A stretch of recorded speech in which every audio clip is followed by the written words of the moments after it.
the strongest. Hmm. Okay. Well, that wasn't the strongest movie. Womp No, it womp. wasn't. Nonsense. We're just prepping for our dad joke episode. So we're gonna be doing a Yeah. dad joke Yeah. episode, or we're just trying to make each other laugh, And if you laugh, you take a drink. Otherwise, we're just gonna have a whole hour of us just staring at each other making dad jokes, and not anybody laughs. I've been drinking for over 57 years and I still don't like the smell of alcohol. So we're telling the audience that you're only 57, huh? Okay, that's what we're doing. Only. Yeah, there you go. So, welcome back to Not a Strong Start, a podcast by filmmakers who talk movies, television, and just slightly lie about our age. I'm your host, Iron Dan. I'm not your host, Avengers Down. And I'm the other guy, timely for a change. This week's episode is going to be a little different, right, Jose? We're going to talk about just a varying different topics of Marvel, and we're just going to have an open forum, right? Open dialogue conversation. Yeah, I feel over the last few months, it's just been so much coming out on Marvel that it was just like, you know what, let's just bunch it into one and let's just have one large discussion of some of the news that came out, some of the rumors, kind of give our thoughts on it, give you guys all a chance to give your thoughts down below. Yeah, just like Avengers Down. There you go. Yeah. All right, so let's get into the first topic, man. Yeah, let's get right into it. All right. And I started off with this one just because I did just start this week my rewatch of the last series. So I was like, all right, I got to start with this one. So as we know, we have Daredevil. Disney's going to give their foray with their Daredevil. They're going to use the same actor and everything, but they're kind of doing their own interpretation of it. Well, supposedly Disney let go of all the writers and the directors of their Daredevil series, Daredevil Born Again. The executives were not liking what they were seeing after seeing what was filmed already. Basically, they wanted a creative overhaul after all. One of the main problems that they had is they said that what they had filmed was supposedly focusing too much on the courtroom aspects, and it was more of a courtroom procedural rather than the hero aspects of Daredevil. So they pretty much scrapped everything, and they're like, "Let's go again." At least that's the rumor. What are you guys' thoughts on that? Because I know you guys have seen good Daredevil that we had on Yeah. Netflix. So I know we've talked about how we're a little wary about this new iteration. This makes Dan? you wonder. This makes you wonder why, uh, clearly they didn't read the scripts then, right? So they already went into production. Did they get sold on just a pitch? Like, is that how this? It makes you really wonder how this whole creative process works in Marvel. Because if they already went to, do you know if they started filming yet, or did they just go They like, did. No, Yeah, they already did, filmed right? some. Uh, The executives saw what they filmed and they were like, "This isn't it." So how do you get that far? Now, this is a double-edged sword because I don't want the executives to be completely too tied into the production aspect. I want the filmmakers to be able to do their thing. But if they felt enough to be able to see it and then cancel it, meaning they still had their hands involved in it to, pretty deep, I at least elbow deep into that crevice. So why did they wait this long? Like, how do they not know what the show is going to be about? How do they know that it's too much of a court procedural? Like, how did the pitch go? Who read the script? Like, why are they not doing these things? That's my I question. question if it's like what you said. Maybe there was a pitch, and in the pitch they're like, "Oh, we want to delve into the more serious side and the his job and how it plays off of his superhero-ness and how he has to balance both sides, and how like someone will escape the courtroom and he has to get him at night and become the true visage of justice." And they're like, "Oh yeah, that sounds cool. Yeah, both play on both sides. That's cool." But all they filmed was the court side. They didn't film any of the other stuff yet because maybe Charlie Cox was getting ready to be physical again, And they're just like, "You know what? This thing sucks. We're not going to give you the chance to film anything else." Forgetting that maybe there was an action side that they just haven't gotten to yet. I can see that That's easily happening. interesting. Yeah, that's very interesting, especially when you said that Charlie Cox still has to prep and get himself into physical shape. That would make a ton of sense from a production standpoint. But Right? would they have had these conversations prior to canceling? I mean, I don't know. I know that was one of the complaints that came out when it came to She-Hulk was the courtroom stuff. mainly because people who were fans of actual courtroom dramas were looking at that and they were like, what is this? So not only were they putting some focus on the courtroom aspects, I guess they weren't doing it up to par of what a courtroom drama would be. But I think, and this is gonna be an ongoing theme, but I feel what has been MCU's one of their biggest problems over the last couple of years is they've been trying to Krispy Kreme it. They've been trying to expand way too fast, throw too many things out there at all. And Kevin Feige, who oversees everything, he's one person.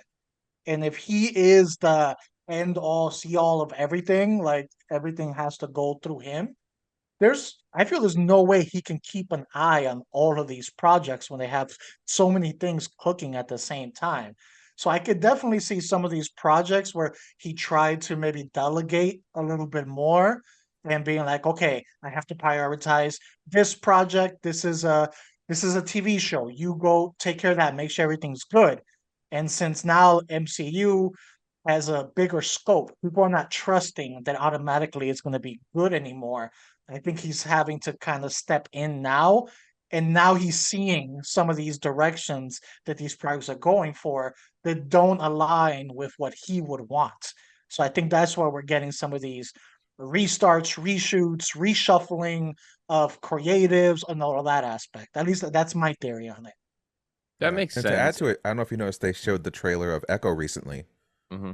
and it seems to be it's a lot more grittier from what we've seen of MCU, almost close to the Netflix Daredevil to some extent. And I can easily see them seeing that trailer and being like, "Oh wow, yeah, we need more of this. We need less of that stuff like what She-Hulk was giving us. Give us more of that. Do this again and have it in line with what you have going on with Echo." Unlike their other projects, this Daredevil project they have, it's gonna be compared to something.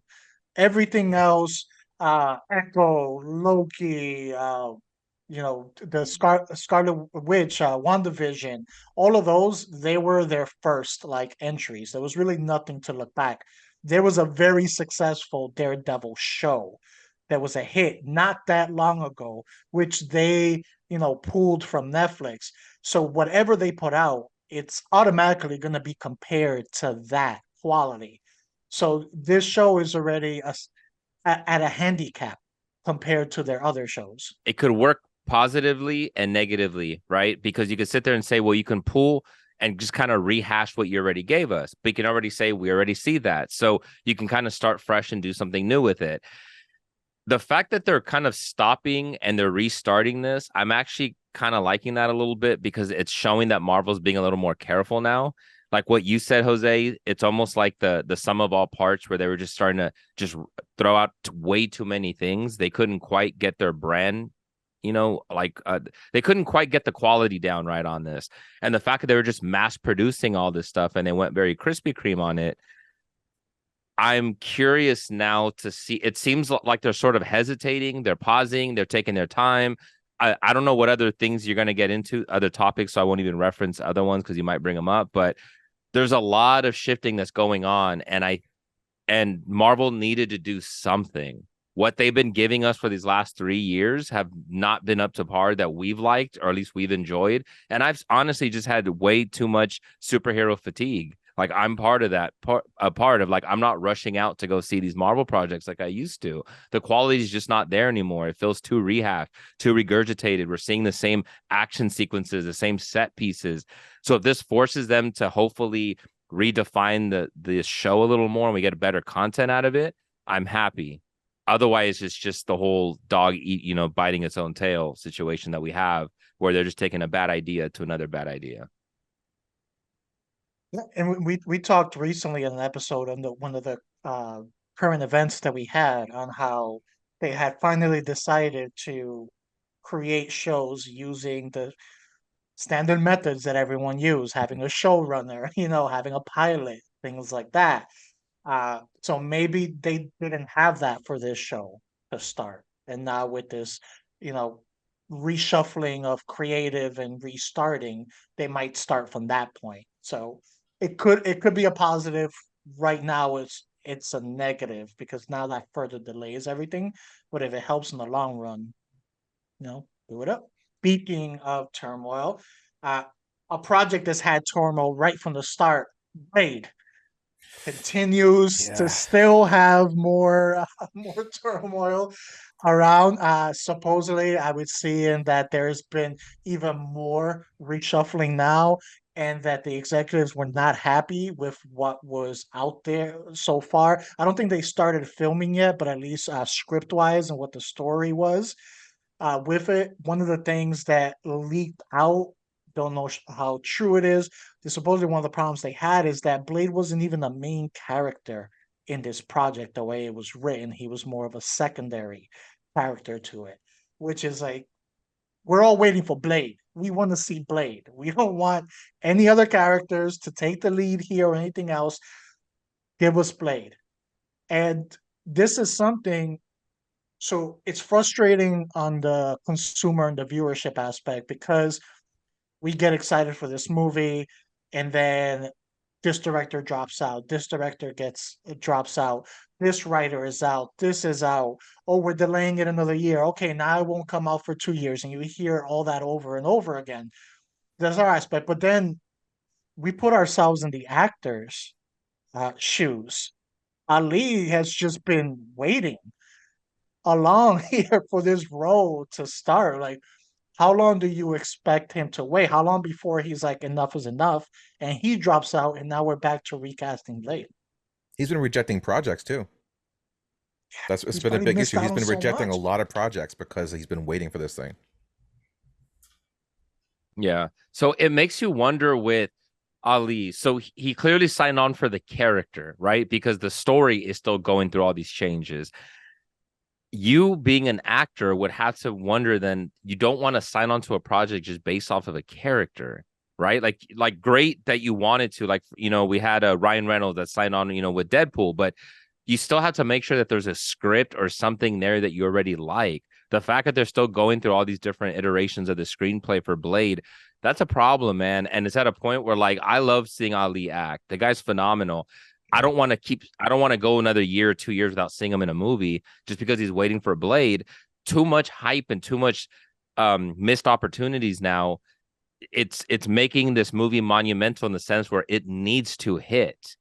Now we're going to compare it to, like you said, like to the Wesley Snipes Blade movies. And those movies were fun. They were awesome. They were great. But you see levels of improvement that this movie can take that could take a more serious tone to it, where it can feel very different. It could feel like a more, I don't really want to use the word grown up movie, but you know what I'm saying? It could be more of a sophisticated type of Blade movie that we can really get.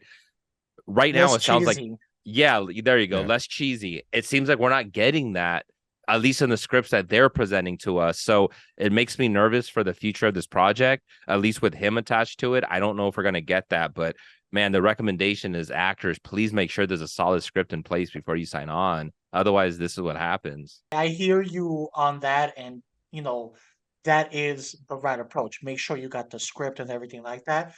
I can, to pay devil's advocate in this situation, I can see at the point not only probably loving the character and wanting to do it, but at that point where he probably got into discussion, signed up, this was a different MCU. This was a can't miss MCU. So you're probably signing up not only for the character, but writing on the good credit that MCU had at that time. Yeah. Like, well, whatever they put out, we know it's going to be good. I think if we were going through those early steps now and the project was brought up to him, it might be a different story. He'd probably be more hesitant, be like, okay, let me see a script. That's a good point. It makes Yeah. you feel like it's stocks, right? Like when you own stocks and then you kind of set like a certain line. Once it crosses underneath this, take the emotions out, you got to sell it. For him with Blade, it seems like that already hit your threshold. You probably should have skipped out. The second that this became a different MCU, like you said, and once it became very obvious, the fact that they still don't have a solid script in play, at least put like a hold on it, go do something else, and then see if the opportunity, if they already have to move on, if they have to move forward with production and hire somebody else, then it wasn't meant to be. Yeah, kind of like what happened with Jamie Foxx and Spawn. Like after a while, he's Mm-hmm. like, "I'm done with this. I can't wait any longer." Mm-hmm. Yeah, I will say that one of the things that because I read the same thing about this script, and I saw one of the big things they were talking about is that he wasn't just like the second lead; he was like ridiculed like to the fourth Fourth, most yeah. important person, and Does all that the even leads happen? were all ladies. They're Hmm. really focusing on all the whatever ladies they're going to be. I've read a lot of Blade comic books. I've read a lot of comic books in general, and not that there aren't any women in his life, but like he takes front and center stage. And I feel like this has been a reoccurring theme with Marvel as of the past, I feel like 10 years, honestly, in their comic books and their movies and everything else that they kind of produce. Because I just finished playing Spider-Man 2, like about last weekend. Great game, really fun, huge Spider-Man fan. Within the game, without spoiling it for anybody, Peter kind of gets put to second string at a certain point within the story. There's a point where he fights someone close to him, and he's pretty much telling that person, "You're better than me. I'm nothing without you." It's like I could never have accomplished anything without you in my life. It's like you're the best person in the world. You're the true hero. These are words that are almost verbatim what he says to this person. At a certain point, he tells Miles, "It's like you're the Spider-Man the city needs." It's like they don't need me anymore, and it's just like every story is doing that, where we're taking our icon heroes and we're just ridiculing to this second string doesn't matter anymore. You know, you've seen it with like Iron Man, he's dead. Now they're gonna have Riri Williams as the new Iron person. You know, we've seen it with Hulk, we've seen it with Captain Marvel's taken over as a leader, as a leader. You know, like everyone is being elevated and pushing out the people who we've cared about, who have built this whole structure for us, you know, as a fandom. I feel like Yeah, they've kind of forgotten who we're here to see. yeah. It feels like maybe way back then it was a good way to kind of have your hero kind of pass the baton to the new up and comer to kind of set them up. But it seems like everybody's doing that. And it doesn't just stick to Marvel. We've seen it with like Indiana Jones, like we've seen it in other franchises where our hero is like this old crusty person now, and we're having to see that version of them. So even what you're talking about with Peter Parker, even though I don't know how old he is in the game, but in essentially we're still getting a crusty version of him Oh, that's acknowledging. he's in his 30s. That's what I'm saying. So maybe like so maybe young 20s. Like he's yeah. very young still. Yes. So but it's still in that way it's metaphorically the old crusty Yeah. version of him that we're seeing, and I'm just tired of it, man. Like we see it far too often, and the biggest complaints that us as audience members have is stop butchering our heroes. You're making them this old crusty version or these old cynical versions or whatever you want to say that it is, but like you're weakening them, you're nerfing them in a sense. And I'm tired of seeing that. I'm going to watch a Blade movie to watch Blade. Why on earth would he be a fourth lead? Not saying that the other female characters couldn't be great characters. I'm sure they're fantastic characters enough for the writer to make them the leads. But then that's an entirely different movie. If I'm going to watch Blade, show me Blade. Why Yeah. am I watching something else? Coming in 2027, She Blades. Exactly, man. It's like, what are we doing? No, no, it's a good point. It almost feels like a bait and switch is for what you're doing. We're gonna Yeah. show you Blade with this hand, like, all right, here we go, Blade, Blade. And as soon as you come in, they're like, no, here we go. Clock Yeah, knife. exactly. The ultra, what is it? The defense moves, when somebody tries to knife you and they teach you the self-defense moves. That's what they're doing. Yeah. Yeah. Yeah. Yeah. Not today. Uh, Sticking to the same theme, another project that's going through this one's going through massive reshoots. So it's not like a complete restart. But when you hear massive reshoots, that's close enough. Especially when it comes to a movie. And that's the new Captain America. And I think a big problem with that is if you look at the general audiences, and not even just the general audience, even the hardcore MCU nerds and everything, there's a big portion that are not on board with Sam Wilson being the new Captain America at all. As soon as he was chosen, there was a lot of outcry and complaining. When the series came out, there was people still complaining. So you already had that all that negativity revolving around him taking the mantle, him being the next one. When you start adding in these production issues and massive reshoots and all these things start leaking that they weren't happy with the product that was created, that's only going to give more ammunition and it's going to make those voices louder. And then when the movie does come out, it might be an amazing movie, but all of that negativity is just going to continue to grow and grow, that the movie might not even be successful just based off of all of that, not on the quality of the movie. Yeah, that's true. And it seems like the more we're talking about these projects, the more executives keep halting the production of these and doing reshoots. And like I said, that could be a good thing or it could be a bad thing. It could be them finally realizing we need to get back to what we did before, maybe by knowing more, having more of a structured, path of where we're going with these movies. Or it could also just means that they're freaking out and they're now micromanaging like crazy. And when you get non-creative executives getting their hands and middling their hands inside creative projects, that's when we tend to get a lot of issues, right? If Suicide Squad taught us anything, reshoots is a fantastic thing to do. Movies, they always come out great, right? Anytime you do massive reshoots, it always comes out good. Nothing could ever lead wrong there, right? I liked the Falcon and the Winter Soldier. I like the show.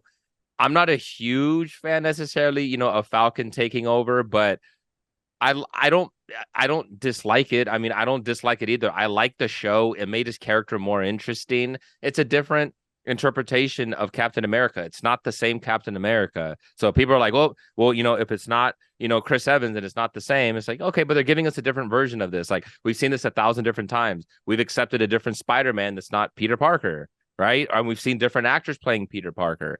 I think sometimes we get too many comic book fans that become too obsessed sometimes with certain images or certain portrayals, and that they just can't wrap their head around other people playing the character or As different George versions. hides. Exactly.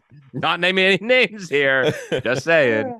I don't know. See, I will say I worked in the comic book shop when they made the switch back in like 2013, I want to say. And there was the all new, like all brand new Marvel, and that was when you had a Lady Thor, you had Sam Wilson as Captain America, and I'll tell you right now, those comic books didn't sell. No one cared for those comic books, right? No one wanted it. It was all forced. The way it was forced in the movies is the way it was forced in the comic books. It has to be organic. It has to make sense for the moment, They like we've been saying earlier, they actually made Captain America an old man. Like he was withering away. The super soldier serum just wore off, and all of a sudden he was a regular person. And it's like, all right, so you just killed off this guy so he can have a platform, as if Sam Wilson wasn't good enough as he was. People are realizing this. They're seeing it. It's like, all right, you guys are trying to trick us. Like we know the truth. He's a great guy. He doesn't have to be Captain America. Either have no Captain America or have someone else that makes sense. Yeah. It's really too bad, because I think there could be a good movie somewhere in there, because there was great chemistry between the characters of Sam Wilson and Bucky Barnes. I think they worked great together. I would love to actually watch more stories with the two of them together. Just don't call him Captain America, and I guarantee people will be more into it. That's what I mean. You could call it something else, still give him the same look and some of the same design, maybe paint it, a little differently. Just call him something else. It doesn't have to be Captain America. Yeah, no, I agree with that. I didn't personally mind the change when it happened. Would it have been the direction I would have gone? No. But once it happened, it's like, okay, whatever it is. And the series, I didn't mind the series, and I feel by the end of the series, I was more on board with him being Captain America, besides that terrible speech he gave right at the end of the series. That was a horrible forced speech. But Written by besides AI. that, yeah, getting to that point in the series, I was like, okay, this series helped me see him more as Captain America. That was the successful part of that series itself. But again, start adding negativity to it, all those concerns are going to start creeping up again for people. So, I mean, I'm all for a good movie. I hope it does work out. It's just not looking very good right now. And even if it ends up being good, I don't think the movie's going to be successful. Agreed. Here's my question for you guys on the Falcon thing. Without Bucky by his side, do you see the Falcon taking on a Captain America type threat? No. No. It's a big issue. He has no nothing. He has no. Yeah. He just Got has the wings. skills in his suit. Like that's it. He's got free flyer miles. That's about Yeah, it. yeah, Yeah, because yeah. like if you take away the powers, like at He's least with Hawkeye without a bow. Yeah. well, so if you take away the powers, like at least you got Steve Rogers has the experience. Like he has wartime experience. He knows how to become a master strategist. We never see that from Sam Wilson's character. I don't see him strategizing shit. you know, Other than helping his sister, right, with the business or something, or securing a loan. Yeah, and but he barely should. that barely happened. Yeah. That Yeah. But he He's should have resilient. wartime experience. He's a he should. veteran. Yeah, He's a but that's the thing. veteran. So. Not every soldier necessarily does strategizing. Yeah. Or You actually know, serves wartime, right? yeah, like Captain America served as a leader within the war. You know, you see Falcon more as like a foot soldier kind of person. You know, he's great at taking the orders and executions, but is he going to come up with the grand plan that's going to save the day? The next thing is it's a rumor of a possible direction going forward. We've got a couple of things, but the first one I want to touch on is the rumors are really loud right now. That supposedly the executive they're reconsidering their plans of the next saga, focusing on Kang and Kang being the big bad. They're thinking it's been thrown out there, possibly pivoting to someone like Doctor Doom. And then, so those rumors came out, and of course, people latched onto that. But there was still that like, yeah, I don't know. I don't think they're gonna do that. They've already invested so much in Kang. But then there's been these reports that have come out that have slowly reinforced that. One was that the writer that was supposed to be the writer for the Kang Dynasty is no longer part of that project. He was the one who wrote, I believe, Quantum Mania, Batman Quantum Yeah, Mania, yeah. and he was supposed to then be the writer for that. Was supposedly he was no longer part of that project because everything that he was focused on was Kang related and Kang focused. So if they're not going to go in that direction, there was no need for him in that project anymore. So that's supposedly the reason why he was out. And then we also had the director of the Kang Dynasty is no longer attached to that one. They're supposedly going to use him for other projects that are unnamed on now, but then the director. So the director and the writer are both out for this big Kang movie that we're supposed to be leading out to. So that all kind of reinforces the rumor that maybe they are going to decide not to go in the Kang direction. Yeah, I think what also adds to that too, what you didn't mention, is the everything with Jonathan Majors. As of right now, he is going back to court for the case, and it's not looking good for him. It seems like this could be a long haul kind of trial, and that's the last thing Marvel's honestly going to want during this whole thing. Like if the Kang Dynasty is supposed to happen in what, a year or two, he could be in court for the next few years, depending on how the outcome of it is. You know, they haven't had a true hearing yet, and that's the last thing they need during promotion of the film. It's like he can't even be out promoting the film because he has to be at a court case or something. Yeah. Yeah, I think this is one of those few times where when a studio pivots, it's actually a good thing. Yeah. And that doesn't really say anything to Jonathan Majors. I won't speak on that situation because we don't know, right? It's just things that we're hearing in the media and whatnot. I don't know what's going to get proven or not. To me, the issue that I had was the character himself, the way that they were writing him. He was just not that interesting. Jonathan Majors is a great actor. I wasn't necessarily loving what they were giving us. And the idea that there's like thousands of him or millions of him, and then we're seeing different versions of him die, to me, it seems like it makes the character less formidable. Right. So it's maybe more my issue with the character itself. And then just the projects that they were giving us. Like, I'm not too familiar with Kang's from the comic book, so I can't speak on that. I'm sure you guys know a lot more than I do on that. But, when we hear Doctor Doom, well, Doctor Doom is more of a name brand. That seems somebody more that can pick up the baton, from like what Thanos did, right? Like, we love Doctor Doom. Doctor Doom's awesome. Kang, I didn't know too much about him. I had to research, regarding him. And I just don't like whatever this version of the MCU that we've been getting for the last 5-6 years. I don't like it, man. It feels like one of those things where like I want to do mouthwash. I want to wash and just completely erase almost like it never happened. Not saying, and I hate the fact that they're trying to regurgitate and give us the original people back. Like, no, go in a new direction. Just give us a good thing though. Like, take your time with it. Like, please, like whatever you did in those first 20 years, do the same where you really take your time with the number of projects you're putting out there. I'm going to be honest. I think my theory is their plans to pivot, if these are true and they go in different directions. I honestly think that the legal issues is not the main catalyst for that. I think it's the creative aspects of it that Dan's referring to. I think that's the main reason to pivot because people are just not holding on. So when Kang came out in Loki, there was intrigue there.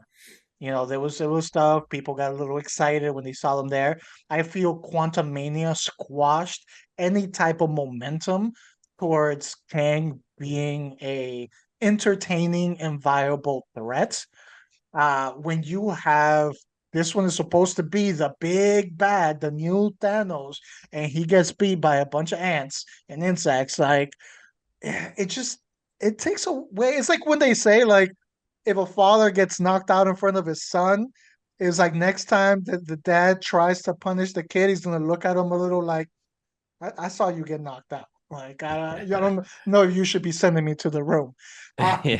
Is that like thing with Kang where it was like I can't see him that way, and I know there's different versions of him and things like that, but what made Thanos successful is Thanos, we saw glimpses. We saw a little bit here. And then of course, you have the nerds who know that who Thanos was beforehand. They know his backstory and things like that. But think of this in the perspective of the general audience, which most of the audience is going to be the general audience. They don't know who Thanos is. They just see this guy that keeps popping up at the end of movies. And then they see the villain of that movie you just watched, who was pretty formidable, is reporting to this guy. That guy's giving him orders, and you're just like, wait, who's this mofo over here? Like this guy has to be something important if everyone keeps referring to him. Then when we finally got full exposure to Thanos, he was just whooping ass left and right. Like that is how you introduce the big bad, the intrigue, the mystery. You let like our imagination build them up as a threat through what you're seeing. Then we have Kang, where it was like we're seeing so much of him from the start, and not only we see him more of him, but we literally saw him in a fight, and we saw him defeated. A version of him saw him defeated. So it was like it's not even close to the same mystique that you built with Thanos. Yeah, that's a good point. And it took everything for us in Infinity War to finally see him take a knee. It took everything for Thanos to finally sit there and take a knee. This guy's like, I've seen you die like twice already or 3 times. Like, sure. Well, this one's stronger. Yeah, you're telling me he's stronger, George. Like, you're telling me that version of him is stronger. It's George. But I don't believe it here, George. Okay. No, I'm kidding. But you know what I'm saying? It's like now it's bad exposition. You're telling me more about this character. And like what you were saying, Jose, about Thanos, they showed us so much without telling us. Now I feel like they're just forcing and they're just telling us a bunch of stuff about the Kang. I will say, and this is I guess I'll be playing devil's advocate on this one, just because of the knowledge of Kang. In one hand, it feels like they're pulling a DC. They're not waiting. They're forgetting how they built their house over here, But with Kang, I will say, first off, Quantumania did great with the fans. Critics didn't like it, but fan wise, it got rave reviews. People liked it. We're not the fans. Yeah, good. We are because we think more like critics. Yeah, that's true. That's true. So we didn't like it. I didn't like it as a comic book fan. I didn't like it as a movie fan. But like Jose was saying, the general audience, they had a good time. They brought their families. They had some laughs. It was fun. Now, at the end of that movie, you see the whole army of Kangs. So how is Kang supposed to be a threat? Well, okay, I thought I just beat this guy. Like, think of it from the hero's standpoint. From Loki's side, they killed one, he's gone. From Ant-Man's side, we've killed one, he's gone. We have nothing to worry about. But there's a whole army, they have no idea. And when they can kill one, but there's always another one to come back. And they all know what's going on.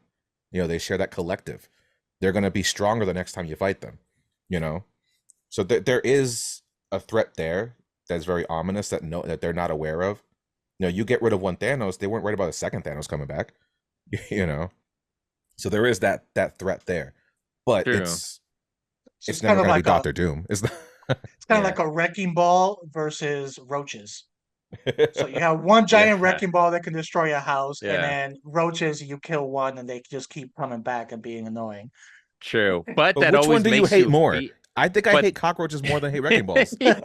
yeah, that's from a vile standpoint. But I think with that though, like what you were talking about, it's always scary when it's like the one, when it's like the reverse Neo, and you have the one character, right? Like I understand there's multiple of them, but then it just sounds like multiple man.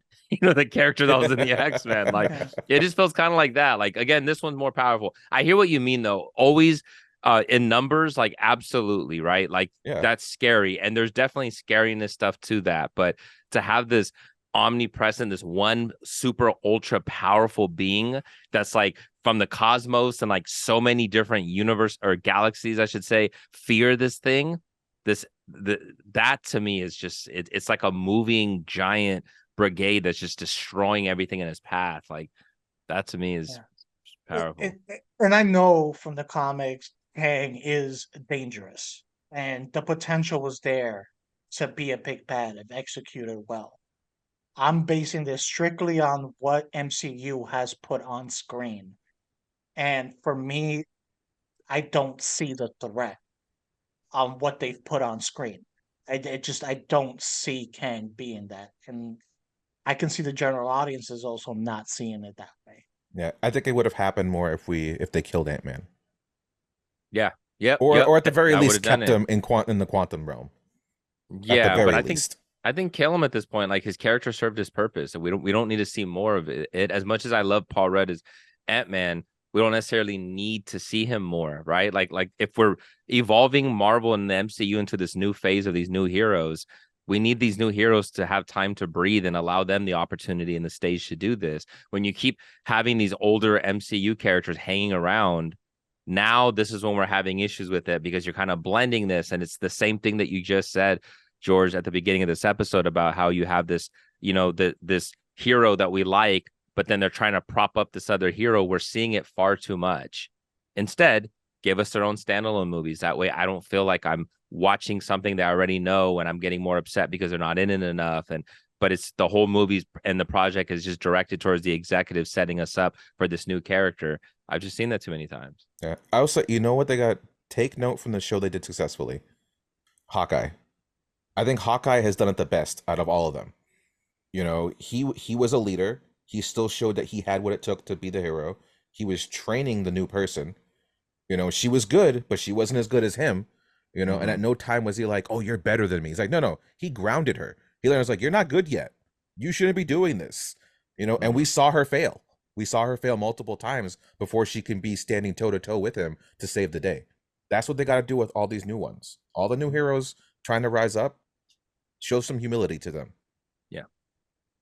I can agree with that. By the end of that show, I was like, okay, I can see her taking a bigger role now. Yeah. So they definitely did a good job of building that. All right. So the next two, I'm gonna mix them together because they're within the same realm. And supposedly, again, ideas for the future that MCU plans to go with is there's been discussions, internal discussions about bringing back the original cast for a new Avengers movie that includes Tony Stark and Black Widow. On the other end, there's also been discussions and rumors that Hugh Jackman's his Wolverine and Tobey Maguire would be the leads for the Secret Wars movie. So here we have two incidents where they're pulling pretty much nostalgia, pulling actors in characters that were beloved before and bringing them in for new movies. Well, I'll add to. I think what if I saw correctly, the plan is not to just to bring those two for Secret Wars, but specifically get back Robert Downey Jr. and Scarlett Johansson for their roles and to be a part of that movie. So all four of I them would be in Secret Wars. Yeah, but I know they mentioned Tony Stark and Black Widow for a new Avengers movie. So probably maybe Secret Wars and also a separate movie. Yeah, so it's quite a big grab that they'd be reaching for just to get us back in those seats. I know. I don't. I don't like it. I don't mind the Hugh Jackman, Tobey Maguire aspect of it, or the with the Secret Wars. I don't mind that as much. Not if you bring back, as much as I love Tony Stark, Robert Downey Jr. as Tony Stark and Scarlett Johansson as Black Widow, and they were great. As much as I love them, if you bring them back, you've eliminated the impact that any death or will have within the MCU.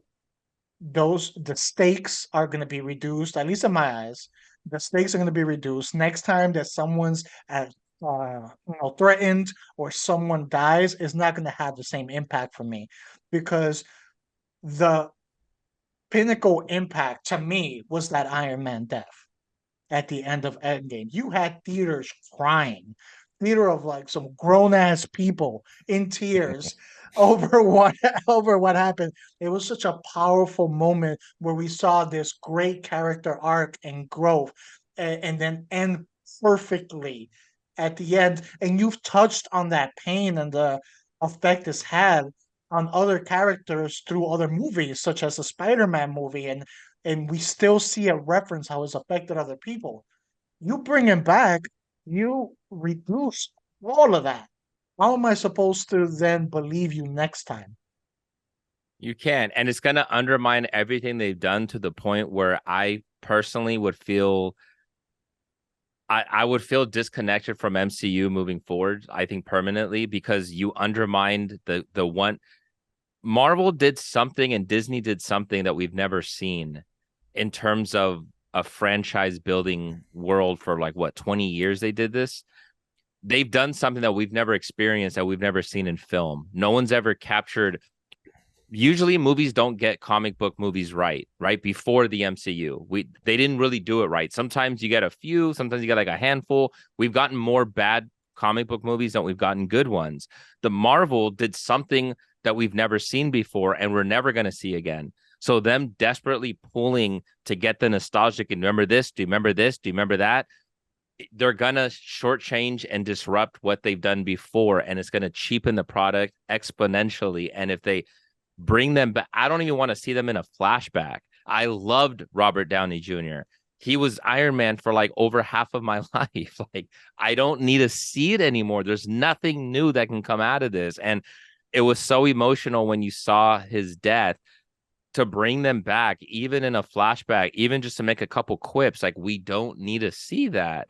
Other than pulling my money for me to sit down and watch it in theaters, what's the best you're going to get out of this? A couple chuckles? Like, is that it? Are you jeopardizing your past because of chuckles? Like, I think it's stupid. I hate the fact that I'm reading this. I really hope they don't do it. Let them stay as they did. Therefore, it was more powerful and monumental.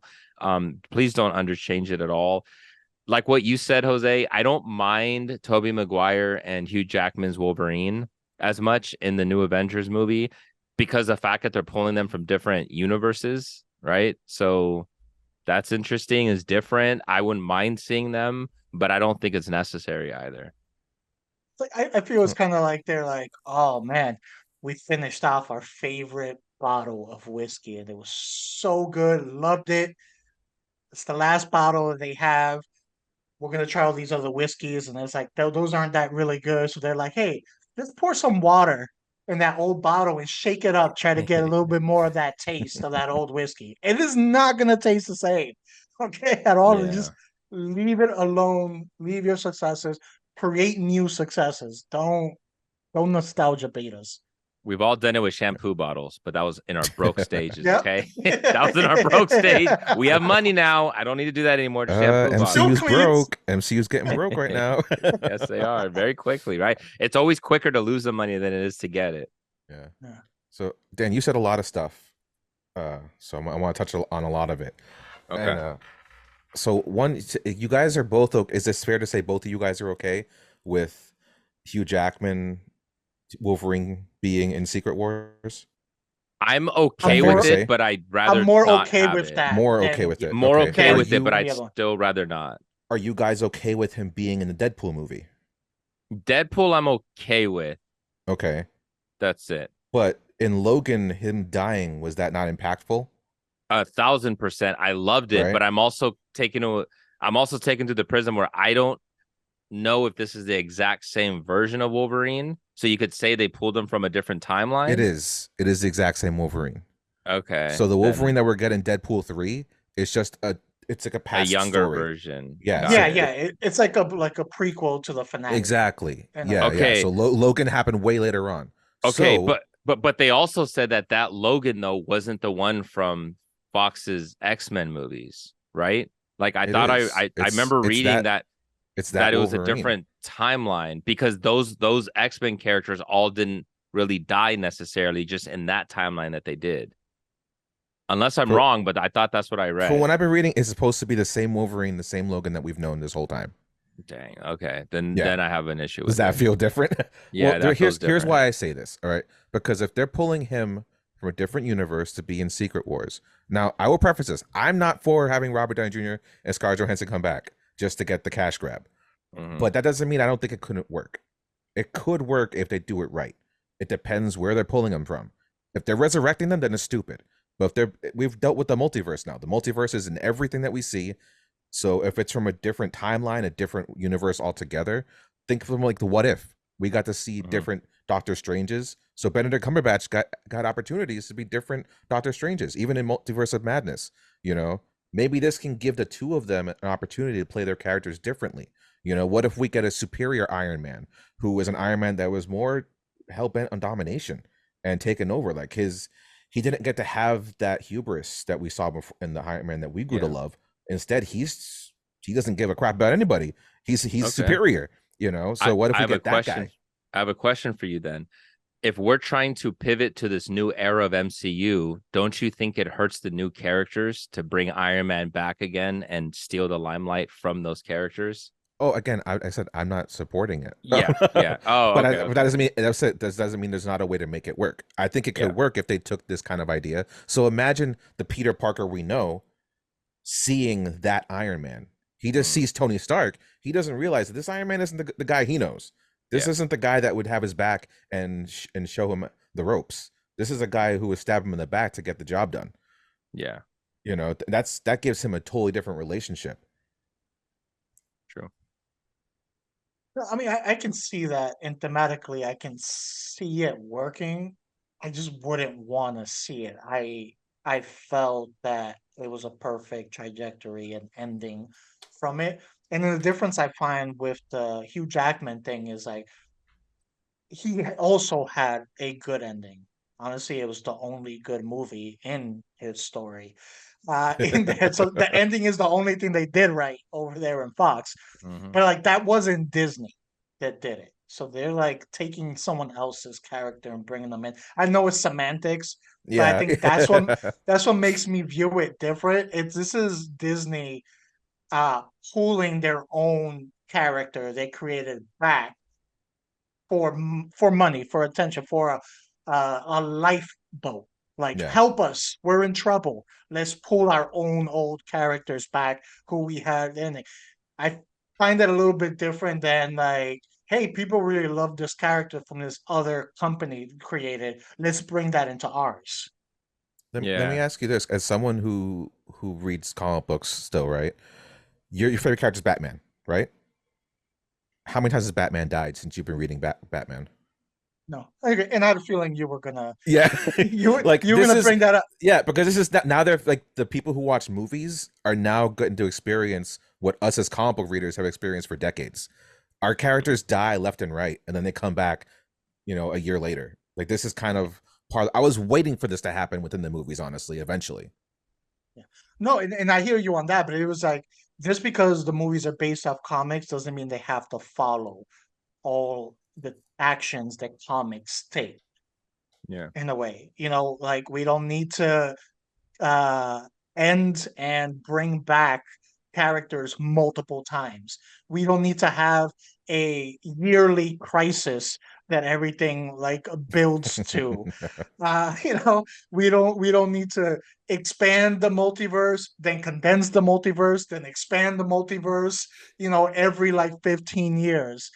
There's certain things that work for comics and literary, but it's not going to work on screen and when it comes to movies, especially with everything that comes with making a movie. Yeah, I will say this too. It's like when it was the death of Iron Man, I saw that also as the death of Robert Downey Jr. in the MCU, in the sense of his interpretation and his portrayal of Iron Man. That's why it felt much more sadder to me, because it's like this is the last I'm going to see him as his character on screen. Even if they bring his character back from the past and whatnot, it cheapens it to me a little bit. You know what I mean? So it's like I don't want to. I'm not going to get anything new out of it. I'm not. So I don't care how they can sell it to me as a story. Come up with something original with the new characters. Do better. Yeah, if you're going to do it, if like there's no choice and you're going to do it, don't let it be in a major role. Maybe for a sentimental like interaction, maybe a flashback, or you see him in like a small extent, a small tidbit. I might be able to like, okay, fine, that hit an emotional note. It's kind of like callback, but not like bringing him back for a huge storyline where he's a major piece. So, uh, okay, let's move on to our last thing. And the other stuff was all very negative. I wanted to bring up something that was actually new news and to show, you know, possible good trajectory for MCU going forward is one thing that it looks like they're taking from comics is they're going to have the Marvel Spotlight.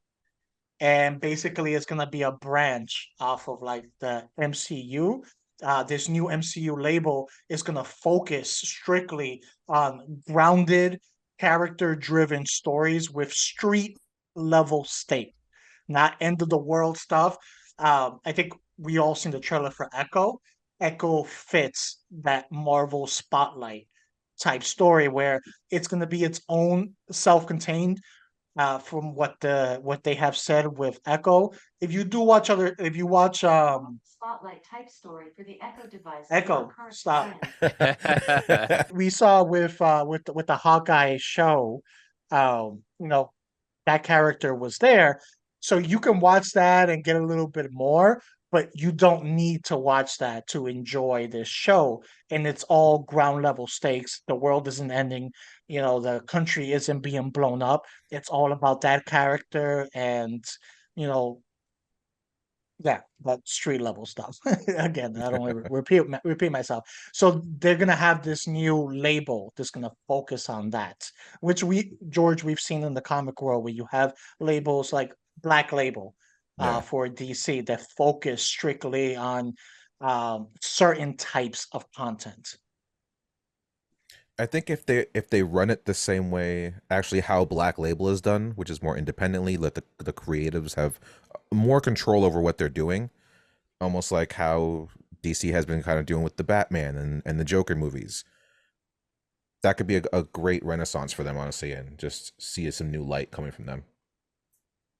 Yeah, I think this is exactly what they need to do to pivot. Give us more grounded, more real, more believable characters. It seems like it's not going to be characters that we've already seen, or recasting new roles that we've already seen. Um, this sounds like something that I would watch and I'm more interested in. I'm tired of the big giant tentpole stuff that they have, like the Miss Marvel, and we're seeing like that whole thing that came out, and I know we didn't really even touch on that, but like it tanked essentially. It tanked in the theaters. I think it's just that whole big giant super stakes, everything's in peril over and over and over again. We lose that feeling. But if you give us something, if this is kind of like what they did the Werewolf by Midnight, right? Yeah. If you give us something like that, which we all loved, give us that kind of feeling for superheroes, like absolutely, man. Like this is what I want from Marvel. Give me something new, give me something fresh, give me something that feels like a real life world.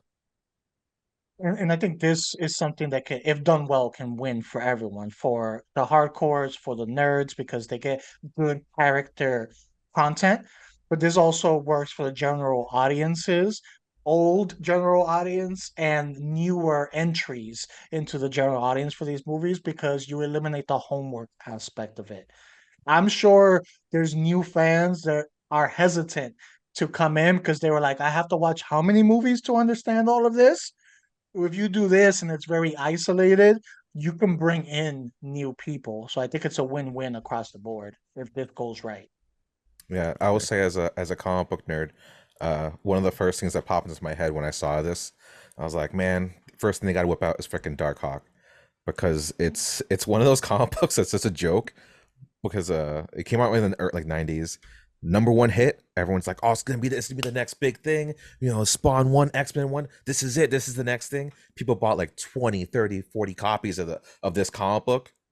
It was a dud. It went nowhere. They killed the character off in a few years. And it was like, no, they've brought him Jeez. back every once in a while for like some big event, but he's had no impact on the comic book world whatsoever. And then over the past few years, it's kind of creeped up again as like, oh, this is the dopest comic book ever, and the value has risen on it. So I kind of want that to be the first thing. So all the collectors could be like, I told you, this is it. This is his time. This is I was just ahead of the time. That's it. This was on overall some of the rumors, stories, reports that have been coming out over the last few months regarding the MCU. It's kind of starting to feel like the what DC has been, the DCU has been for the last few years, where it was just nothing but bad story, bad story, bad story. Welcome to that world, MCU. We'll have to look back in a year and see how they've progressed or if things just keep snowballing. Thank you for watching another episode of Not a Strong Start. Please like, comment, subscribe, share on our YouTube channel, Not a Strong Start. You can listen to us anywhere you listen to your podcast. You can follow us on Instagram at Twitter, Not a Strong Start. I'm your host, Iron Dan. You can follow me at King_Sangre. I am not your host, Avengers Down, and you can find me at This Is Mi Nombre on Instagram. and I'm the other guy, timely for a change. You Which can is follow very me at appropriate. Nicolopolis. Very appropriate for Marvel. Timely for a change.